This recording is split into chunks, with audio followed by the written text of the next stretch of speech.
Hi, I'm Arnie Skelton, and each week in this podcast series I'm going to offer you my top 10 tips on particular topics or themes that might be of interest to you as a teacher or manager or both.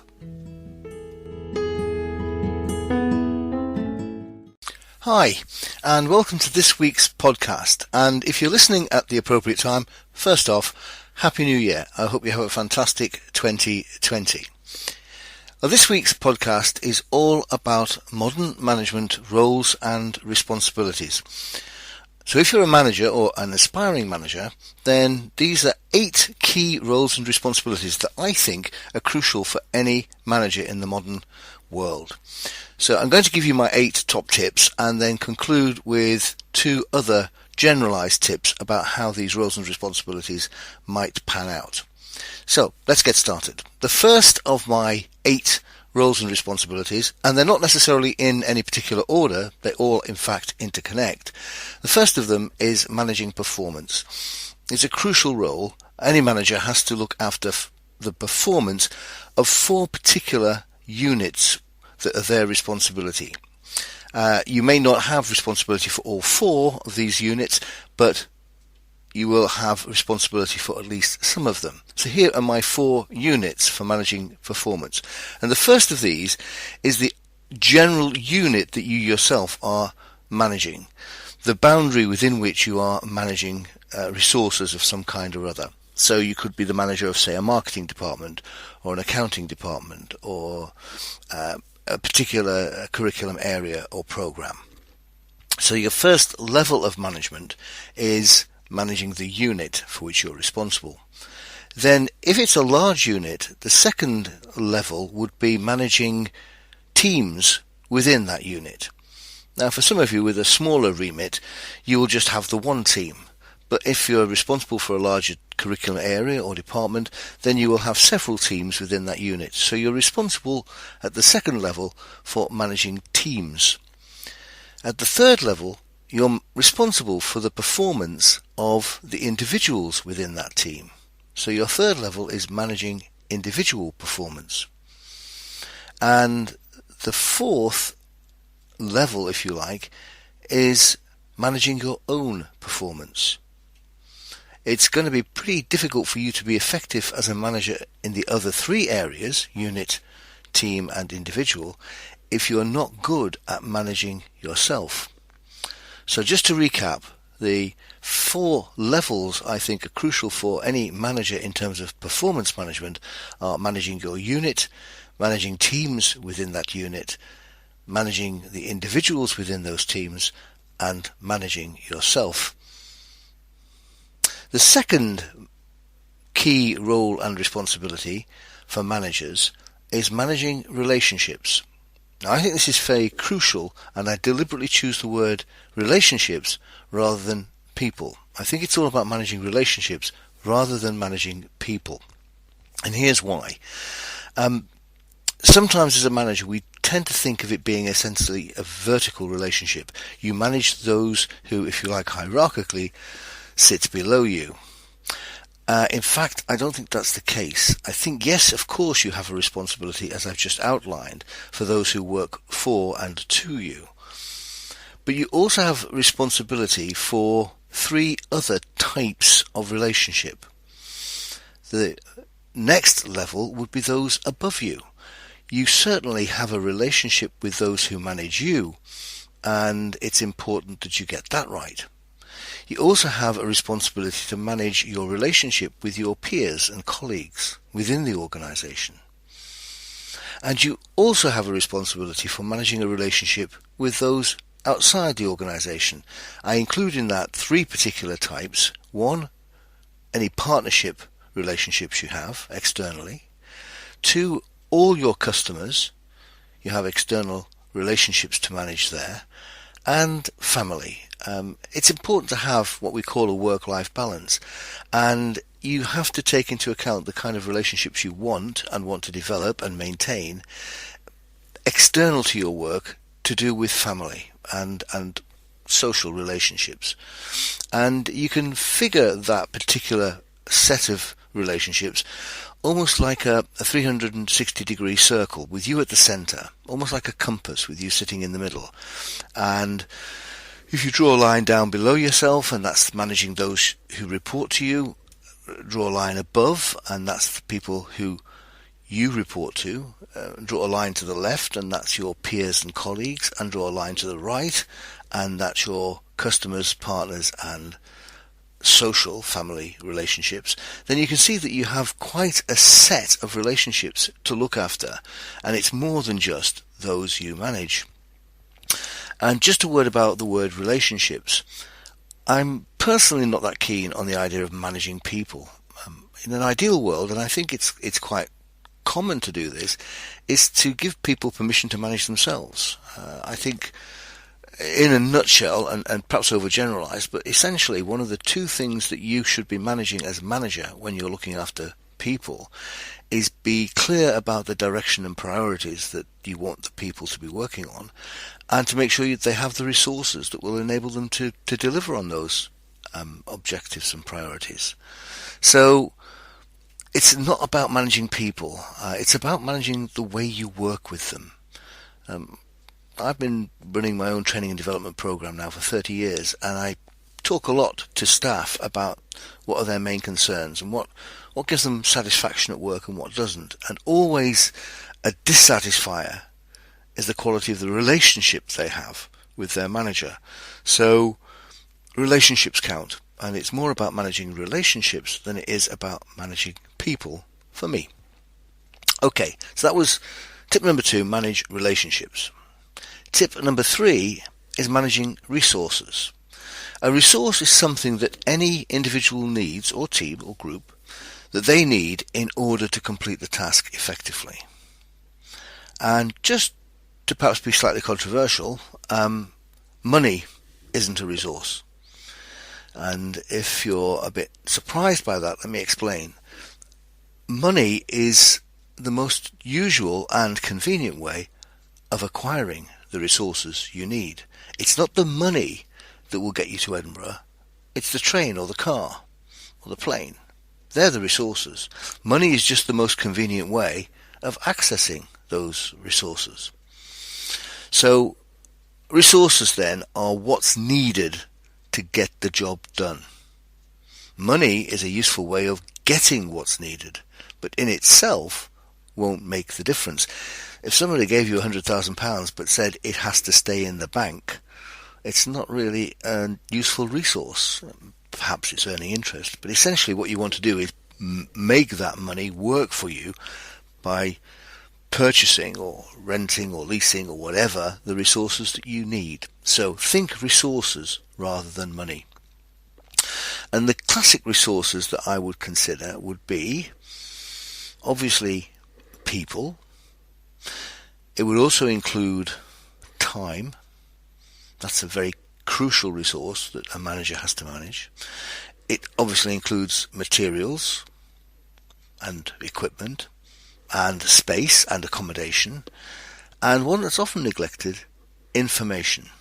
It's very much a manager's job to manage information flowing in and out onto their desk. It also includes systems, processes, procedures, routines. I think any good manager should have an eye to how effective their systems are as a resource platform for getting things done. So just to run through those again. Money tends to be included in any resource list, but I've already mentioned that resourceful people don't always rely on money. They focus on resources such as materials, equipment, information, time, space, accommodation, and systems, and of course people. So the third tip is make sure you are effective as a manager in managing resources. The fourth tip is to manage problems. That's a key role and responsibility. Some managers would say that essentially their job is all about managing problems. They come into work, they perhaps have a provisional to-do list to guide them through the day, and there's a knock on the door, or the phone rings, or there's a message pops up on the screen, and off we go. It's a problem, and you're required to solve it. And for some managers, their day is completely dominated by problem solving. So clearly, if that's the case for you, then you need key skills in that area. And that includes things like being able to identify a problem, to evaluate and analyze the problem, and end up making key decisions and providing effective solutions. So, just a couple of thoughts in general about managing problems. How proactive or reactive are you as a problem manager? So do you wait for problems to hit and then get busy dealing with them? Or do you have more of a proactive approach where you try and anticipate what problems might be coming down the track and see if you can nip them in the bud or intercept them and prevent them having any impact? One of the things that's worth considering here, perhaps from a psychological point of view, is that without perhaps being conscious of this, a lot of us realize that looking busy, looking like a problem solver, gains you sort of brownie points and impresses people. And if that's the case, then you need to be a reactive problem solver, because you want others who perhaps have a say over your work-life chances. You want them to see how busy and effective you are as a problem solver. So in that sense, you want problems to solve. So you don't have a great preference for fixing them in the first place. Because if you're a good proactive manager and good at anticipating problems and preventing them happening, then all looks good and quiet, and you don't get seen as a problem solver. What problems? There aren't any. And that's because you've been very good proactively at anticipating and heading them off. So sometimes we are encouraged psychologically to demonstrate our prowess as problem solvers by letting problems impact rather than preventing them in the first place. I'm not saying that's a conscious decision. It's just perhaps a tendency when we realize that being seen to be effective is what's needed. Okay, so the fourth tip then was manage problems. The fifth role and responsibility, the fifth tip, is managing yourself. I already mentioned that when we talked about managing performance. How good are you at self-management? And there's a whole host of things that could be included in managing yourself. And actually that's going to be the topic of next week's podcast. All the things that you need to get right in order to be effective in managing yourself. Okay. Tip number 6 is managing the context. All managers will have the kind of requirements that I've already outlined. That's managing performance, managing relationships, managing resources, and managing problems and yourself. But how you do that and the priorities you give to each of those 5 areas depends on the particular organization in which you're working. There is a context for any manager beyond just the responsibilities. So the world in which we operate that shapes ourselves and our organization, that's the context. And there's an organizational context, that is the internal context, and there's the context provided by the world in which your organization sits. The economic context, the political context, the technical context, and so on. So we are constantly, as managers, having to respond to the context in which we're working, and we also have the opportunity to shape that context, especially internally, to provide a context that works better for ourselves and those we are responsible for. And it's really important for me to say this, because I think there's quite a lot of history around this to make the point. If you don't manage your context, somebody else will. If you don't prioritize this as something that's your responsibility, you're effectively leaving it to others. And that may not be the best solution. So, tip number 6, manage the context within which you work, particularly, of course, the organizational one. And tip number 7 follows really on from that, which is manage the culture within which you operate. Now, again, there's the organizational culture, the general culture of the organization within which you're working, but there's also the culture of your units and teams that you have specific management responsibility for, and others will be looking to you to be the leader in terms of influencing and shaping that culture. Now, it's worth saying right from the outset that there always is a culture. And my definition of culture is the way we do things around here. That's the culture. So have a think about your team or your unit or your department, and it will have one or more cultures, ways in which people do things. So let's suppose, for example, you have, 4 teams in your department. There's no guarantee that those 4 teams will all have the same shared culture. They will have a culture, but it may not be the same for all 4 teams. And you have some responsibility for shaping that culture. So there are 4 classic elements to any culture.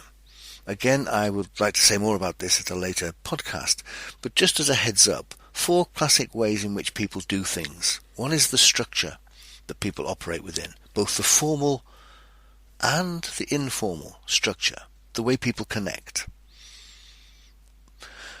The second element would be processes, how they do things.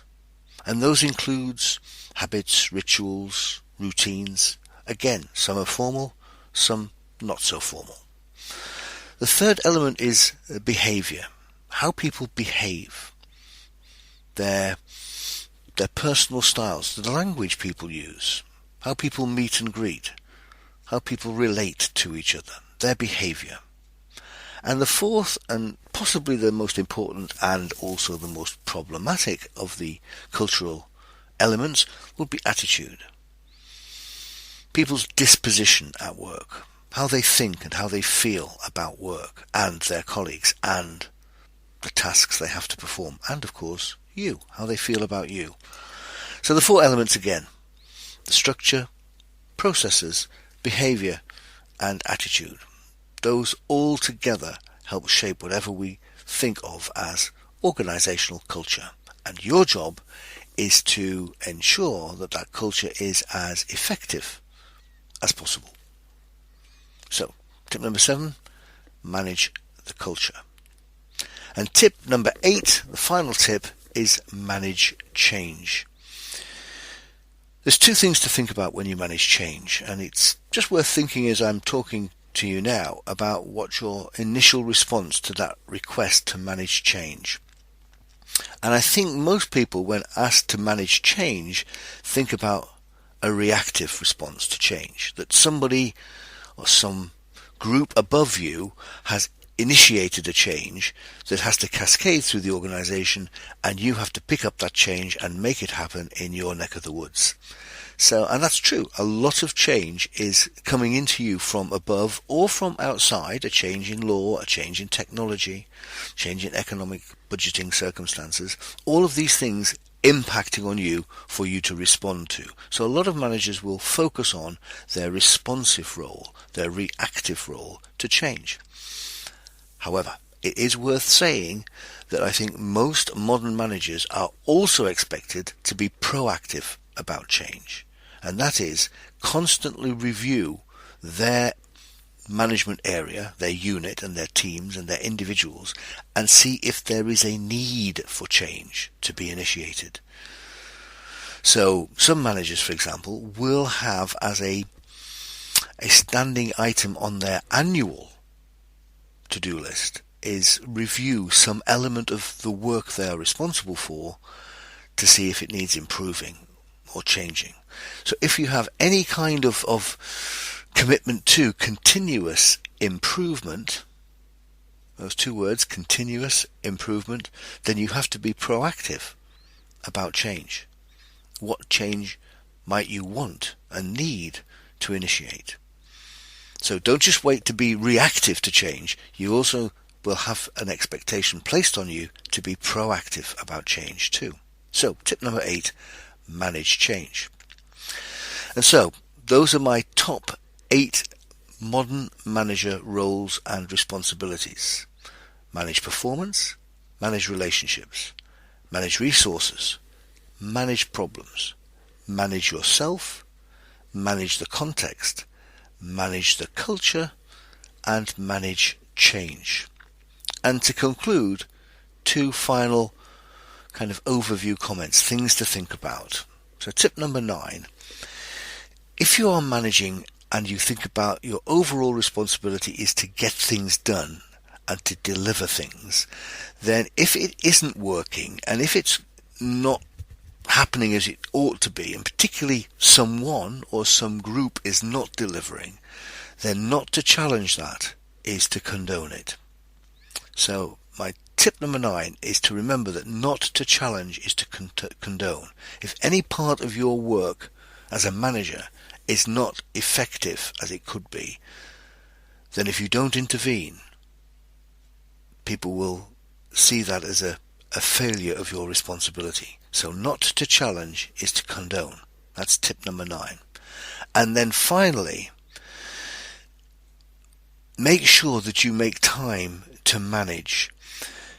You may have come into the organization with a specialism, or let's say a teaching specialism, and then you somehow acquire management. You're promoted into management or you're given management responsibilities.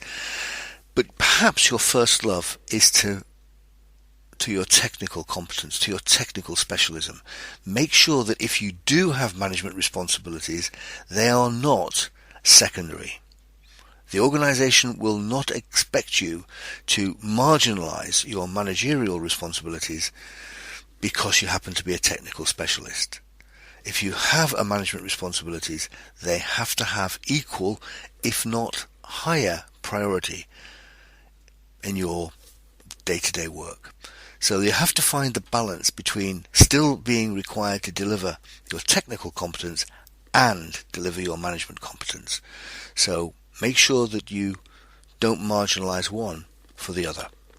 So that's it. Those are my top 10 tips on modern management roles and responsibilities. Thank you for listening.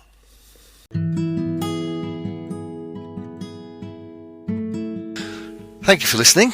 If you've enjoyed this podcast, make sure you subscribe.